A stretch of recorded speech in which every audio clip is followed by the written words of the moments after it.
Hey, we are live. It is game time to talk games, and I've got the one and only KC from the big, beautiful city of Chicago. KC, good evening. Good evening, John. Thanks for having me on. Hey, thanks for jumping on tonight. And Casey's filling in tonight because our friends who are going to be here from the Sparkle Factor ended up filling in with a last-minute event for, I believe, a youth type event where a DJ got something came up and they filled in. So it's a lie. They're doing the Trump rallies. They're trying to keep the Americans out of Canada. With the amount of people moving there, if Trump gets elected, they're preparing. Exactly. That's really what it is. That is true. And they're building up their border. They're like getting their pine sticks out there and sticking them all in there. They're getting their wall up.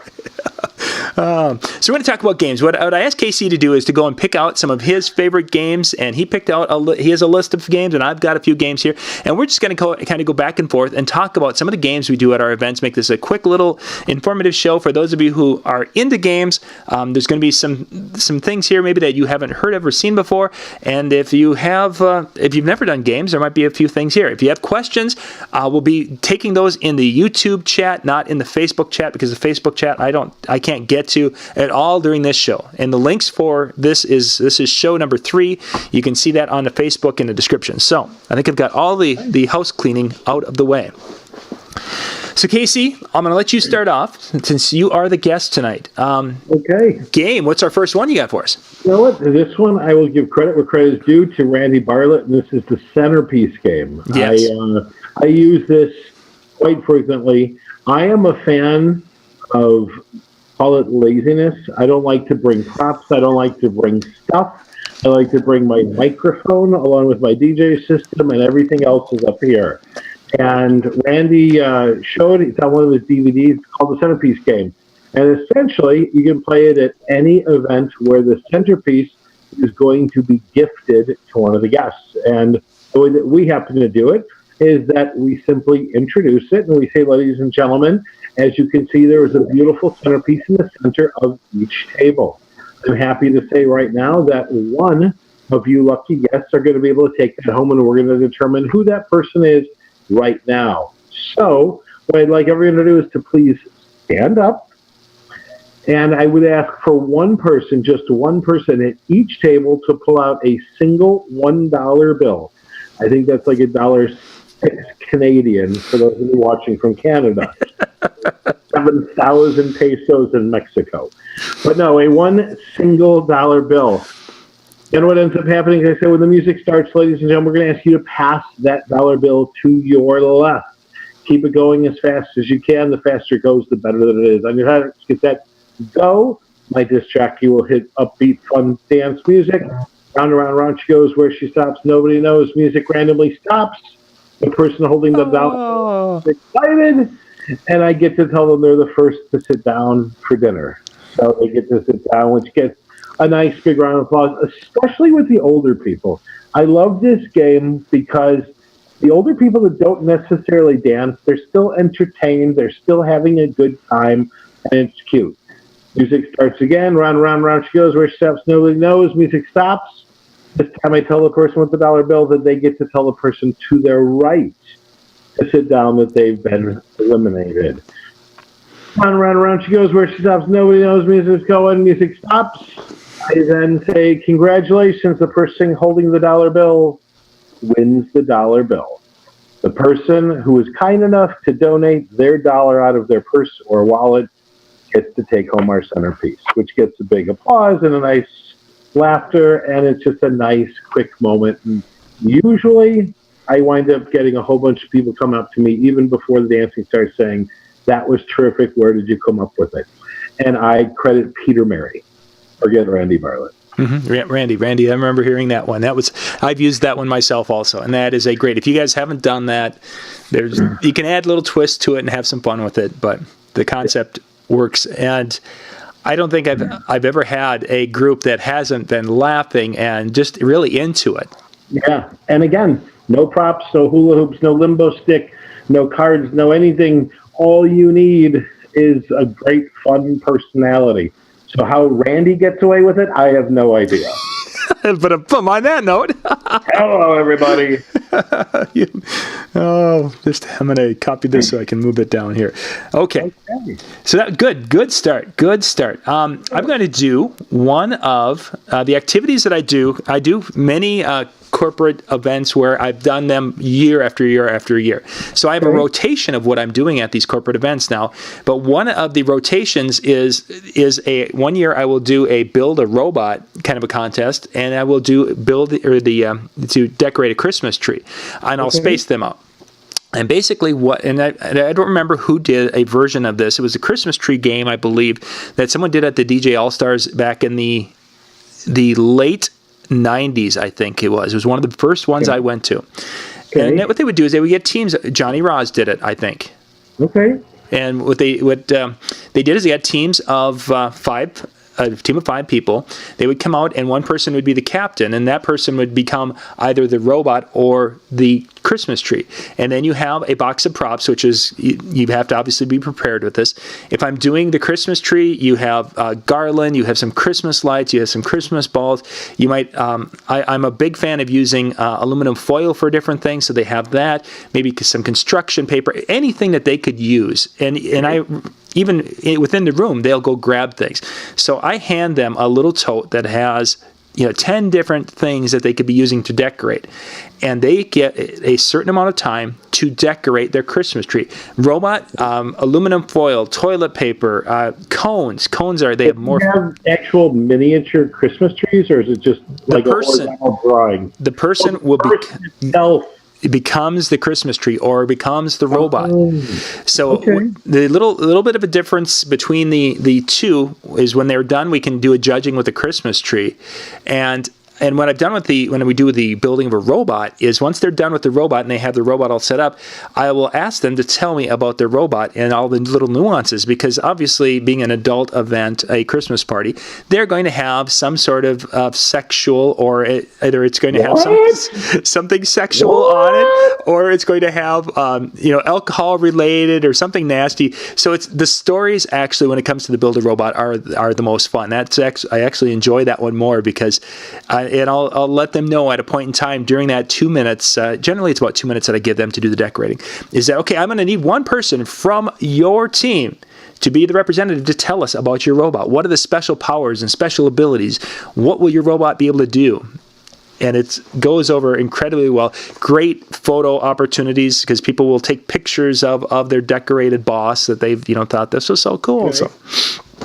Okay, very good. So yeah, that's something I use. I've used that one, variations of those for years, and I've never had those fail at corporate events.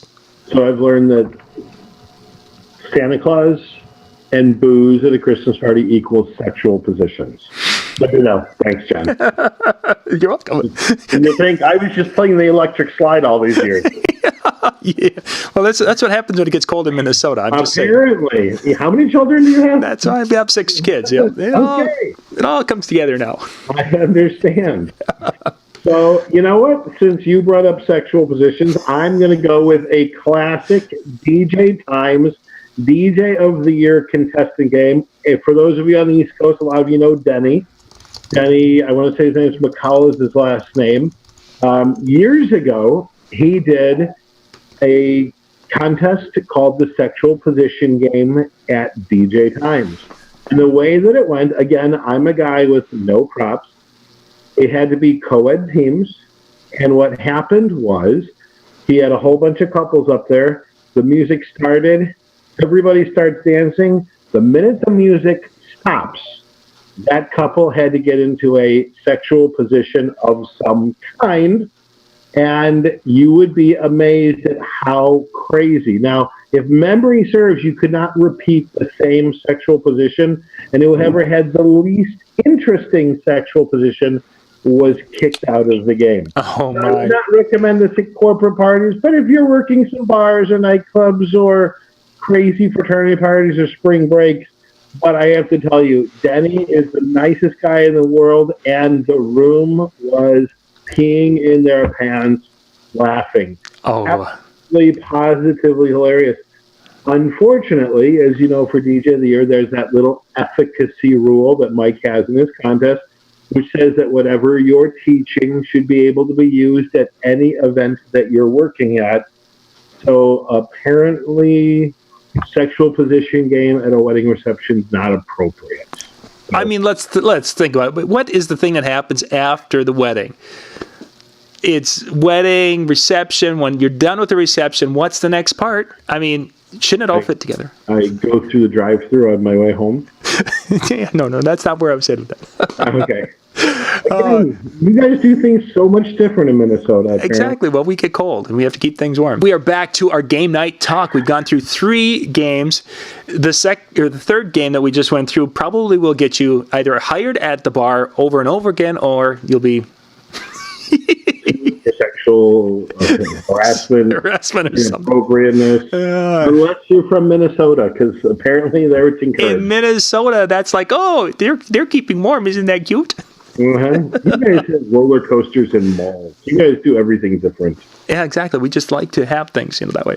Okay, the next game I've got is a game that I believe Raymar introduced back at one of the early mobile beats that I attended, and it was kind of a battle of the sexes.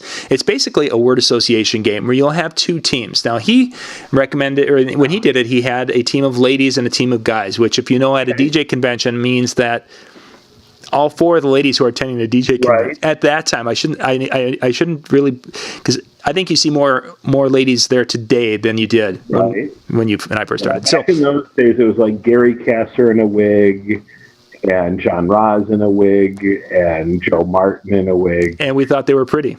Yeah, it was a lot of booze back then. Yeah, it was a different time.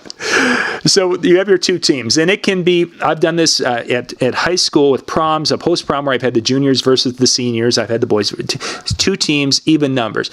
And it's a word association game, so you're going to get it, you'll have the 2 people step forward, and I've got my microphone, and you're going to give them an example before. So it's a word association. I'm going to be giving you a topic, and you need to say words associated with that topic or related to that topic. We're going to go rapid fire back and forth. If you delay too long, or if you repeat one of the words that were said before, you're out. Sure. And you can only say one word. Very simple. Women usually start ladies first, and I give the example before we start. If I would say things associated with McDonald's, you might say French fries, shakes, hamburgers, back and forth. So that's how diarrhea. And I've had that one actually. Someone did say that when I did a Burger King. But anyway, that's another. So it works very well. The person who and you will get times when you have a very competitive crowd that if delay, if they pause too long, that they will, if you're going timing back, forth, and that you'll have people that'll get really, really, especially adult Christmas parties, teen events. They love the game, but they were into this. But boy, I've gotten some adult where they're super competitive at the corporate events, and they're like, no. And in Casey, this fits exactly. I mean, I've got the list of topics. Things associated with Crayola color crayons, things associated with the Minnesota Vikings, things whatever you can pick your topics, and it works very well. The largest I've done it, I had 18 people on both sides. So basically, if you figure you're going to narrow it down, you need to have 35 topics, and I had 35 topics or the different things, and it worked very well. So the word association game. It works everywhere. Bars too. And again, in a bar, you can let them get dirty, do whatever, and it's a good time. It's universal. It works everywhere. Exactly, and I think that when I've done it in a bar a couple of times, and there you can go, talk about things that are associated with a nightstand, right, and have a little more fun with it. And they clock radio. I'm out. Yeah, dentures, glasses. I had one gentleman who would not say anything, and she was on the other side, and she's like, a dildo, and a condom, and lube, and he's going with everything he could think of. He ended up winning because he outlasted her, but he was going. It was a good humor. Good humor. The Bible. Yeah, he might have gone that far. I don't remember, but the crowd was cheering for him just because he was being Mr. all nice and proper. That's good. Very good. Great game. You can do any topic. If you have a theme party, you can gear it all around the theme as well. I've done that with bar and bat mitzvahs before, where we gear it all around the theme. Mm-hmm. So, yeah, it's a great one. Good stuff. Let's see. Speaking of bar and bat mitzvahs, let's go with some of the classics. So, I know it seems simple enough, but it's amazing to me how often I work in a non-Jewish area and I play the game Pepsi Cola, okay, or Coke Pepsi, where essentially everybody gets a partner. They face each other from across the dance floor. So this side's now Coke facing their partner, which is right here, Pepsi. When I call it the word Pepsi, everybody from this side runs over and they sit down on their partner's knee. When I call it the word Coke, everybody from this side runs over. The last two people across the dance floor to sit down on each other's knee is out of the game. If I call it the word Dr. Pepper, you have to get to the center of the dance floor, get back to back and lock arms. If I call it the word 7-Up, anytime throughout the game, you have to freeze in place. One of the things that I like to do is also scream out strike a pose, and everybody has to look at the photographer. I'll have him positioned up on our stage, and they have to give me their best diva or runway poses. So the photographer gets some great pictures. Process of elimination goes back and forth. The kids going to bar and bat mitzvahs have known it since probably the early 90s. However, the great part about it is when you're dealing with new people and they're not used to that, again, it's all new stuff. So it's a great one. Back and forth, it's awesome. It's interesting. I did not know about that game until I went to DJ Expo for the first time. Okay, perfect example. And that put me, it had been the early 2000s, so I would have been in the business for 15 plus years at that time. Right. So it's partially because we don't have a bar mitzvah market out here. Right. Secondly is I think it's more of an East Coast game. I think out here we just like to have things that are just blatantly sexual, I guess. And ice fishing. All about ice fishing. Exactly. Don't understand that. You put your roller coasters inside, but you go outside. Fish on a freezing lake. I don't. Yeah. I don't. Worst time to do. We're going to give you to Canada someday anyway. You already speak Canadian, eh? Okay. The next one is that I have is something that you guys have probably done versions of this, but this is something that I have been including with my corporate events.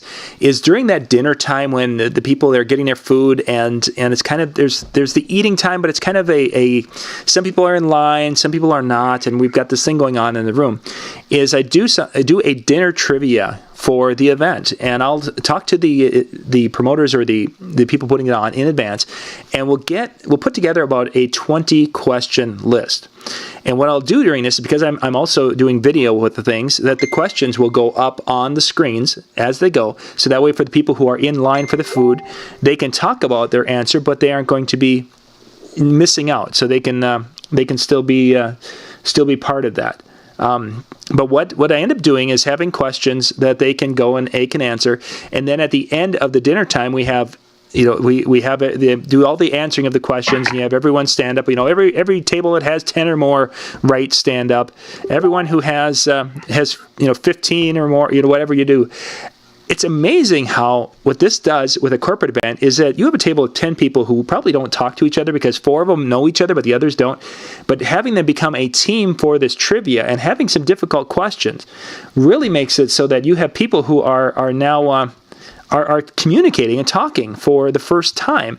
And by the time you're done, you've actually got this group of people who kind of know each other a little bit. So it's really really kind of a cool way to do it. And sometimes it doesn't work. It's not 100% this particular one, but for the right event and the right people, it can really be a neat thing to add to your options for a corporate event. Nice. Yeah. Nice. Well, and since you're back on corporate events and icebreakers, I will throw out, now so far I've had no props. This next game is going to require about however many guests you have. You simply need to bring a sticker of some kind with. So if it's Christmas, you could get little, go to the Hallmark store, get little Christmas trees or Santa Clauses or what have you. So here's what you're going to do. You'll work with the committee greeting everyone, or you'll be a greeter, and you'll simply put a sticker on each person's lapel or somewhere where it's visible. Mm-hmm. Throughout the course of the cocktail hour, you instruct each person that throughout the course of the cocktail, as you talk to everyone, you want to convince them to use the word no, either N-O or K-N-O-W. What happens then is every time somebody's tricked into using it or they're lured into using it, you get to remove their sticker. The person who has the most amount of stickers at the end of the cocktail hour wins a prize of some kind. The great part about this is, once again, it requires just about no work or effort, and the people are all interacting, chatting with each other, talking, everything else. And the nice part is it keeps everybody moving and giggling, and all of a sudden throughout the cocktail you hear someone go, shit! And so, but it's great, especially if you're like in an association meeting or something where people don't really know each other. They're coming together for a cause, like maybe a Toys for Tots thing or something along those lines. It's a community, and you want people to feel comfortable and friendly. So now as they're interacting, how are you? Do you know anybody here? No. Okay, thanks for the sticker. And there it goes. And you'll be surprised. So the gift could be anything that the host wants to give that time of year. It's great. There's all kinds of big prizes at your Walmarts and your Sam's Clubs. And it could be a bottle of champagne. It could be a giant tin of popcorn, whatever you want to do. But the nice part is everybody talks. That requires me to bring like 6 sheets of stickers. So I still have not put a hula hoop in my car yet. So it's good. I don't have to exert myself. I don't like to exert myself. So, stickers good. People do the work. It's great. So, and it gets everyone talking. Yeah, no, that's a wonderful idea. I love that. I love that ability to steal and take. That's cool. Good stuff. Yeah. Good stuff. I think we're going to end up having to run. I'm going to do one. I think we've got one more that'll give us. We've done our 4. Okay. Yeah, we're going to be running out of time here. Let's see. The last one I wanted to talk about was. It was I do a couple of things with video, and one of them is and these are more for teen dances. Okay. I do some trivia with video, and that's not where I'm going to go with this. The one that I do with teen dances, I have 6 different clips. One of them is the young man who did that lightsaber thing a few years back. The Numa kid is in there. There's basically some very popular YouTube videos that a lot of people should know. And what I do with that is I'll have a kid come up on stage, kind of calling this my idol contest, what have you, or my you want to be a star contest, whatever's the hot thing going on right at this time. And I'll have them come up on stage, and they can pick a number between 1 and 5. Let's say I've got 5 contestants, and they'll be I'll be 4. It doesn't matter if they pick 1, 5. The first one in the queue is what they're going to get. But anyway, you picked 4. You are going to dance like this guy. So we'll play this clip. Now, some of them are people doing like a children's song. Whatever basically happens on the screen, they're going to watch the person, what they're doing on the screen, and then they have to then recreate it and do that for the audience to watch and judge them on it. So if they one of them is the Itsy Bitsy Spider, and there's an adult who's up there, was doing this little thing and really acting it out, and of course then my contestant. So we go, you've seen it now. Are you ready to do it? And then crowd, do you guys think that they're going to do a great job? Hey! And we have them do it. And if there's a good enough crowd response, how many people think they should, get the prize? It works really, really well with teen events, but the key thing with it is I can use some of the same clips. There's some clips I've been using for like 6 years now. Those still are my hottest clips with that, but you got to adjust a little bit of it. So like the contest right now, it would probably be so you think you can perform, kind of off the think you can dance type of a thing, or something that's hot instead of, calling it something that's too old and too out of their realm. So anyway. So you're not going to call it Star Search? No. Star Search. Well, that's my personal favorite, really. But I understand. It was hot, like in 1970 something. Exactly. Back when Carl was on it. After Carl went out, once he was off Star Search, it just went downhill from there. Little known fact: Britney Spears auditioned for that, as did I think Christina Aguilera. So after you guys are done watching this, go ahead and YouTube Star Search Britney Spears or Christina Aguilera. And they were about that. I think Britney Spears gets cut. So it should have been a sign, but she persisted, and we fell for it. There you go. I mean, again, a schoolgirl outfit. Now we're back to that, that naughtiness and that whole thing. And now we're back to the Minnesota people being cold. You guys are freaks. You guys are freaks up there. Casey. It's 90 today, which means it's like 30 in Minnesota right now? Yeah, exactly. The ice cubes melted off the lake this morning, so we're in great shape. We're ready for summer. Good deal.